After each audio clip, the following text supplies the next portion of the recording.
Need to install an eSIM? Here are 3 ways to do it on iPhone. First method, using QR code. Open Settings and go to Cellular. Tap Add eSIM.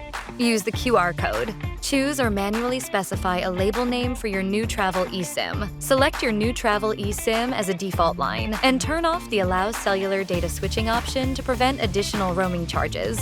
Open Settings, Cellular, and select the created new travel eSIM label in Cellular plans. Activate the options, turn on this line and data roaming. Return to the previous settings and ensure that the new travel eSIM label is selected in Cellular data. Second option, through activation code. Open Settings and go to Cellular. Tap Add eSIM. Use the QR code. Tap Enter details manually and enter ASDP address and activation code. You will find this in your email. And follow the instructions from the first method starting at the Cellular Plan Labels screen. Third way, with an eSIM app. In TooSIM app, select Show Details under your available plan. Tap Install eSIM. Confirm the activation of your eSIM. Wait a few seconds while the eSIM profile installs. And follow the instructions from the first method starting at the Cellular Plan Labels screen. Enjoy your connection with TooSIM.